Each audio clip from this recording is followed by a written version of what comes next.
नमस्कार दोस्तों, कैसे हैं आप लोग। उम्मीद करता हूँ आप लोग बहुत अच्छे होंगे और आपकी तैयारी बहुत अच्छे से चल रही होगी। दोस्तों, पैट की तैयारी हम कर रहे हैं और पैट के कोर्स को ही हमने अभी तक कवर किया है और बहुत सारी क्लास है, लगभग हम 50 से 52 क्लासें जो हैं आपको करा चुके हैं। और आज जो हमारी क्लास है बहुत ही बेहतरीन क्लास है, जो कि स्टैटिक जीके में हमारा बहुत अहम रोल निभाती है। ज़रूरी नहीं है कि यूपी पैट के लिए ही यह रोल निभाया जाए, यह यूपी पैट से अतिरिक्त एसएससी सीजीएल में भी यहाँ पर बहुत अहम रोल रहता है। एसएससी जीडी, दिल्ली पुलिस, बहुत सारी परीक्षाओं में स्टैटिक का बहुत अच्छा रोल रहता है। और आज जो टॉपिक है वो बहुत ही उम्दा टॉपिक है, बहुत ही बढ़िया टॉपिक है आपके लिए। तो मैं उम्मीद करता हूँ कि आप एक तरीके से कंप्रोमाइज़ करोगे, ठीक है। तो देखिए क्या है, हमारा जो आज क्लास है वो यूपी पैट के लिए स्पेशल, परंतु आपको देखने को मिल रहा होगा कि ये क्लास क्यों इम्पोर्टेंट है। इसमें दिया है विश्व के प्रमुख देशों के राष्ट्रीय खेल। तो आज हम क्या सीखेंगे, विश्व के प्रमुख देशों के राष्ट्रीय खेल, फिर खेल परिसर और किस खेल में कितने खिलाड़ी होते हैं। ये तीनों चीज़ें बहुत अहम होती हैं आपके पैट के लिए। और ये क्यों अहम हो जाती हैं, देखिए नेपाल का पिछली बार क्वेश्चन पूछा था, नेपाल का राष्ट्रीय खेल क्या है, तो वो है वॉलीबॉल, ठीक है। श्रीलंका का पिछली बार पूछा था सीजीएल में कि श्रीलंका का राष्ट्रीय खेल क्या है, तो वो भी वॉलीबॉल, वो पूछा था सीजीएल में, ठीक है। यहाँ पर ही नीचे यूएसए में अगर आपने 2022 का पेपर दिया होगा तो आपको पक्का पता है कि पैट में ये क्वेश्चन पूछे जाते हैं या नहीं पूछे जाते। तो यूएसए में जो आता है वो क्या है, बेसबॉल, ये भी 2022 में पूछा गया था। चीन का जो होता है टेबल टेनिस, और डीएसएस भी जेई में जूनियर इंजीनियर पूछा था। इसलिए बहुत अहम टॉपिक हो जाता है आपके लिए, बहुत अहम क्लास हो जाती है आपके लिए एग्ज़ाम पॉइंट ऑफ व्यू की दृष्टि से, ठीक है दोस्तों। तो अब हम बात करते हैं कि हमारे लिए ये क्यों इम्पोर्टेंट है, किस तरीके से हमें याद रखना है। देखिए, देश तो 256 हैं जो मान्यता प्राप्त हैं, और ओवरऑल अगर हम बात करें 300 प्लस 350 के प्लस हैं लगभग, परंतु मान्यता प्राप्त जितने हैं वो कितने हैं, 256 को ही हम पढ़ते हैं, ठीक है। तो अब 256 के 256 तो याद कर नहीं सकते। तो अब यहाँ पर क्या काम आएगा, यहाँ पर आपका आएगा अनुभव। टीचर का यहाँ पर क्या काम आता है, अनुभव काम आता है। अब वो अपने अनुभव के साथ बताएगा कि कितना इंपॉर्टेंट है, क्या क्या क्वेश्चंस आ सकते हैं, कितने में से आते हैं, ठीक है। अब हम भी आप पर नहीं चाहते कि पूरी तरीके से पूरा लिस्टिंग कर दो, नहीं, केवल काम के देश, ठीक है। अब देखिए यहाँ पर हम बात करने वाले हैं ऑस्ट्रेलिया और इंग्लैंड, और इनका क्या खेल है, क्रिकेट है। अब आपको याद रखना है कि ऑस्ट्रेलिया और इंग्लैंड, ठीक है, वो क्रिकेट क्या कि दोनों हैवी टीमें हैं क्रिकेट की, इंग्लैंड भी और ऑस्ट्रेलिया भी, ठीक है। अब देखिए फैस है फ्रांस और फैस है फुटबॉल, फैस है फ्रांस और फैस है फुटबॉल, और फै में आ रहा है रैस है ब्रास है ब्राज़ील, ठीक है। यहाँ से तो क्या चुका है, फ्रांस और ब्राज़ील, इन दोनों का क्या है, फुटबॉल है, ठीक है भाई। तो याद रखेंगे, अभी 4 याद रखेंगे। ऑस्ट्रेलिया इंग्लैंड का क्रिकेट है दोनों का, ठीक है। फ्रांस और ब्राज़ील दोनों का क्या है, फुटबॉल है, ठीक है। नेपाल श्रीलंका, नेपाल और श्रीलंका, इन दोनों का क्या है, वॉलीबॉल। अगर भारत पाकिस्तान की बात करें तो इन दोनों का क्या है राष्ट्रीय खेल, वो हॉकी है, ठीक है बेटा। तो यहाँ से फिलहाल में याद करेंगे Australia cricket, England cricket, France football, Brazil football, Nepal volleyball, Sri Lanka volleyball, ठीक है। भारत हॉकी, पाकिस्तान हॉकी, ठीक है। याद रखना, श्रीलंका में गड़बड़ मत कर देना आप, ठीक है। अब बात आती है भूटान। भूटान में क्या है आपका, तीरंदाजी, क्या है भूटान में, क्या है, तीरंदाजी है। इंडोनेशिया में क्या है, बैडमिंटन है, ठीक है। जापान में क्या है, सूमो रेसलिंग, ठीक है, सूमो रेसलिंग। बांग्लादेश में क्या है, वो कबड्डी है, ये सीजीएल में क्वेश्चन पूछा गया था 2019 में ही, ठीक है। चीन में क्या है, टेबल टेनिस, ठीक है भाई। अब आप सब खेलों को अभी तक जानते होंगे, चलो एक बार और रिकॉल करते हैं इसको। भूटान में तीरंदाजी, इंडोनेशिया में बैडमिंटन, जापान में सूमो रेसलिंग, बांग्लादेश में जो है कबड्डी, चीन में टेबल टेनिस। परंतु आप इस चीज़ को नहीं जानते होंगे, रूस का बैंडी, रूस का बैंडी क्या है, ठीक है। रूस का बैंडी क्या है, रबड़ वाला एक खेल होता है, रबड़ वाला एक खेल होता है। क्या कैसा खेल होता है, रबड़ का एक खेल होता है, यानी कई बार रबड़ की स्टिक बनी होती है नीचे, ठीक है। आरी बात समझ में। और हॉकी के जैसी एक स्टिक बनी होती है, और आइस यानी कि बर्फ़ का ट्रैक, बर्फ़ का सूट पहनकर, बर्फ़ की ड्रेस या सूट पहनकर जो है, और बर्फ़ के ट्रैक पर जो है ये खेला जाता है, ठीक है। तो देखो अब ये पिक है इसका, आप देख सकते हो कि किस तरीके से है। मैंने इसलिए आपको सोशल किया जिससे कि आपके नज़र में रह जाए कौन सा खेल है, ठीक है। आपको दिख गया यहाँ से, चलिए। तो यह हो गया बैंडी आपका। अब यहाँ स्पेन का क्या होता है, सांड युद्ध, यानी कि 2 सांडों के बीच में युद्ध, जिसे बुल फाइट भी कहते हैं। क्या कहते हैं, बुल फाइट, क्या कहते हैं इसको, बुल फाइट भी कहते हैं, ठीक है। कनाडा का आइस हॉकी है, कनाडा का क्या है, आइस हॉकी है, ठीक है। अब यहाँ पर क्या है, यूएसए, यूएसए में क्या है, बेसबॉल। तो फिर रिकॉल करेंगे, रूस का होगा बैंडी, स्पेन का आपका सांडयुद्ध, कनाडा का आपका होगा आइस हॉकी और यूएसए का आपका हो गया बेसबॉल। शायद आपको ये याद हो ही गए हों, और नहीं भी याद हो तो एक आध बार और इनको रिकॉल करना और ये याद हो जाएंगे। ठीक है भाई। अब हम बात करने वाले हैं खेल परिसरों की, यानी क्या, विभिन्न प्रमुख देशों के राष्ट्रीय खेल या खेल परिसर। ठीक है, एक तरफ लिखेंगे खेल और दूसरी तरफ लिखेंगे परिसर। खेल परिसरों के नाम लिखेंगे कि जिससे कि हमारे एग्जाम में वो भी पूछे जाते हैं कि किसके खेल परिसर को क्या कहा जाता है। तो अब हमारा इसमें क्या टॉपिक है, वो है खेल परिसर। कौन सा है, खेल परिसर। ठीक है बेटा, खेल परिसर ये रहेगा हमारा अब टॉपिक। खेल परिसर में क्या, देखिए जैसा बेसबॉल है उसका क्या होता है, डायमंड होता है। एथलेट्स वाले को हम ट्रैक कहते हैं। मुक्केबाजी स्केटिंग को रिंग बोलते हैं। आइस हॉकी को रिंग बोलते हैं, रिंग। ठीक है। अब बात करते हैं क्रिकेट और रग्बी को हम पिच बोलते हैं। ठीक है। निशानेबाजी को, तीरंदाजी को रेंज बोलते हैं। ठीक है।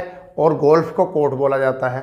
जूडो, कराटो, ताइक्वांडो को मैट बोला जाता है। घुड़सवार को एरिना बोला जाता है।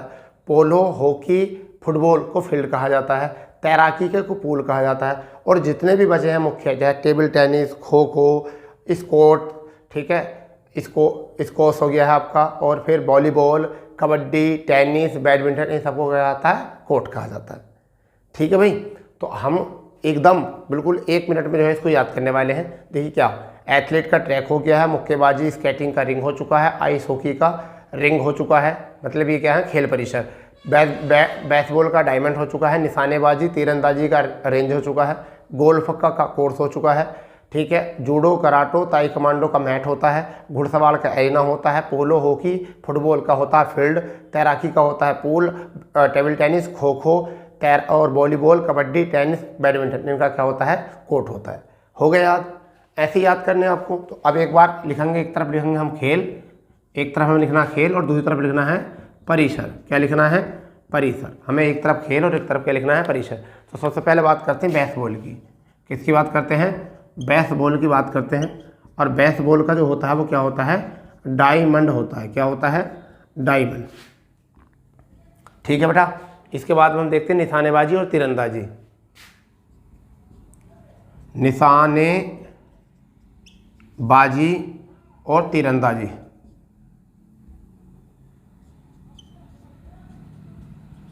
तीरंदाजी, इन दोनों का जो होता है, निशानेबाजी और तीरंदाजी का रेंज बोलते हैं। इसको क्या बोलते हैं बेटा, इसको बोलते हैं रेंज। ठीक है। इसके बाद में गोल्फ को क्या कहते हैं, कोर्स। गोल्फ का क्या होता है, गोल्फ का क्या होता है, कोर्स होता है। हमने लिखा होगा गोल्फ कोर्स, कहीं ना कहीं लिखा हो देखा होगा। Judo, karate, taekwondo, judo, karate, taekwondo, taekwondo, इन सबका क्या होता है, जूडो, कराटो, ताइक्वांडो मैट होता है। क्या होता है, मैट। क्या होता है बेटा, मैट होता है। ऐसे ही खेल परिसर चल ही रहे हैं हमारे, इधर भी यही लिखेंगे।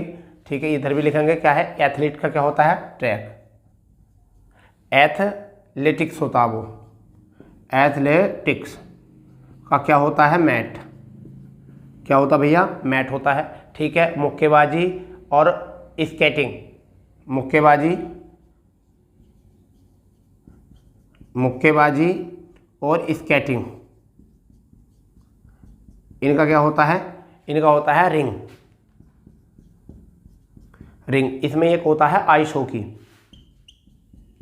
आइस हॉकी, इसका होता है रिंग, इनका होता है रिंग। ठीक है। क्रिकेट और रग्बी का होता है पिच, क्रिकेट और रग्बी, फुटबॉल,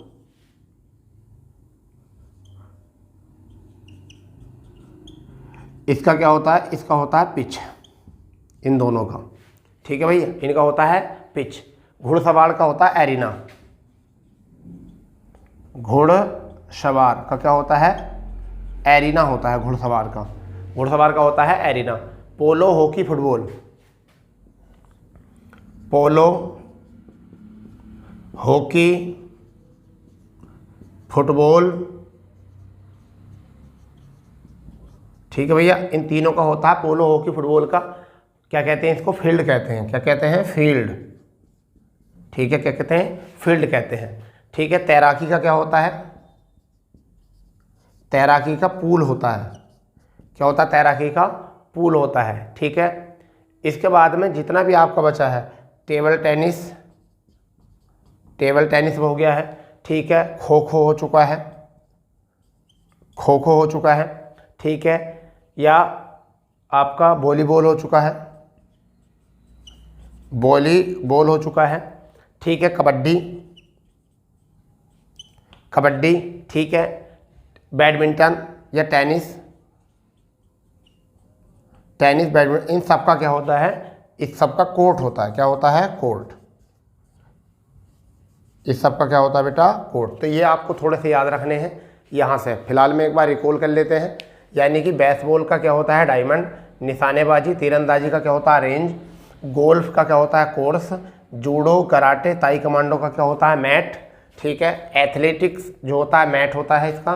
ठीक है, और सॉरी एथलेटिक का रिंग क्या होता है, एथलेटिक का शायद ट्रैक होता है। सॉरी मैंने यहाँ गलत लिख दिया, ट्रैक होता है। क्या होता है, ट्रैक, ट्रैक हो गया है। मुक्केबाजी, स्केटिंग का रिंग हो गया है। आइस हॉकी का क्या हो गया, रिंग हो गया। Cricket, rugby, football, pitch. घुड़सवार का एरिना। ठीक है, पोलो, हॉकी, फुटबॉल, इसका फील्ड। तैराकी का पूल हो चुका है, तैराकी का हो गया pool. Table tennis, kho kho, volleyball, kabaddi, tennis का क्या हो चुका है, कोर्ट। ठीक है भाई, तो ये तो हो गया आपके खेल परिसर। अब आते हैं प्रमुख खेल, उनके खिलाड़ियों की संख्या। ये भी परीक्षा में बहुत इंपॉर्टेंट होता है, प्रमुख खेल और खिलाड़ियों की संख्या। जैसा आपसे पूछा, क्रिकेट, हॉकी, फुटबॉल में 11-11, वॉलीबॉल में 6, बास्केटबॉल में 5, खो खो में 9, कबड्डी में और वाटर पोलो में 7 और पोलो में 4। तो ये 4-5 ही हैं ऐसा आपको जो याद रखने हैं। ज़्यादा बड़े चक्कर में पढ़ो मत, बहुत छोटे छोटे से हैं ये। ठीक है, इन्हें पढ़ लो। ठीक है, इतने से कोई पढ़ लो और कोई ज़्यादा दिक्कत में नहीं रहना है बिल्कुल। ठीक है, तो हमारा क्या है इसमें, चलिए अब पहला हम बताते हैं cricket, hockey. Cricket, hockey, football, इनमें कितने खिलाड़ी हैं, 11 खिलाड़ी। इनमें 11 खिलाड़ी होते हैं। ठीक है भाई, अगर हम बात करें वॉलीबॉल, क्या है, वॉलीबॉल, वॉलीबॉल में कितने होते हैं, 6 खिलाड़ी होते हैं। ठीक है, बास्केटबॉल में कितने होते हैं, 5। बास्केट बॉल में जो होते हैं वो कितने होते हैं, 5 होते हैं। ठीक है, खो खो में कितने होते हैं, खो खो, खो खो में जो होते हैं वो 9 होते हैं। ठीक है, कबड्डी और वाटर पोलो, कबड्डी और वाटर पोलो, इनमें जो संख्या होती है वो कितनी होती है, वो होती है इनका 7। कितनी होती है, 7। फिर एक बचा पोलो, यही मुख्य याद रखने हैं, पोलो। ठीक है, इसमें कितने होते हैं, 4। तो पोलो में 4 वर्ण है, इसी तरीके से 4 याद रखना। ठीक है, जब कोई व्यक्ति खांसता है, खो खो करता है, तो उसे सब लोग कहते हैं नो। ठीक, समझ गए नहीं, नो। क्रिकेट, हॉकी सबको पता होगा, फुटबॉल को 11। वॉलीबॉल, ठीक है, वॉलीबॉल 6। ठीक है, दोनों में कॉमन चीज़ है। बास्केट बॉल, ठीक है, कितने हैं, 5। तो जो छोटा अक्षर, बड़ा छोटा अक्षर है उसका बड़ा है और उसका छोटा, इस तरीके से ऐसे याद रखना। यानी कि वॉलीबॉल आगा तो 6 और बास्केटबॉल आगा तो 5। अब बास्केटबॉल आपने नाम सुना होगा, एक आपका कोई मिल गया मूवी थी, कौन सी थी, कोई मिल गया मूवी। ठीक है, ऋतिक रोशन, उसमें कमेंटेटर कहते हैं 5 पांडव सामना कर रहे हैं हीरो कप में। ठीक है, तो 5 याद रखना, वॉलीबॉल वहाँ से याद आ जाएगा। कबड्डी और वाटर पोलो, तो देखिए 2 और 2 4 इसमें होते हैं, वाटर में होते हैं 3, तो कितने हो गए, 7। तो पोलो में और कबड्डी में, दोनों वाटर पोलो और कबड्डी में कितने हो चुके हैं, 7। तो इस तरीके से आप इन खेल के जो खिलाड़ी हैं उनकी संख्या भी याद रख सकते हो। अब ऐसा पढ़ाने को तो बहुत कुछ था इस टॉपिक से, परंतु आपके एग्जाम में केवल यहाँ तक हो जाएगा। इसे कहते हैं बिल्कुल निचोड़ आपका, जब बिल्कुल यहाँ से आपका क्वेश्चन बनने वाला है। ठीक है दोस्तों, सेशन में अगर मजा आया हो तो इसे दोस्तों को ज़्यादा से ज़्यादा शेयर करते हैं। ठीक है, और मिलते हैं ऐसी नई क्लास के साथ, और बने रहिए अपने चैनल पर। जब तक के लिए जय हिंद, जय भारत, वंदे मातरम।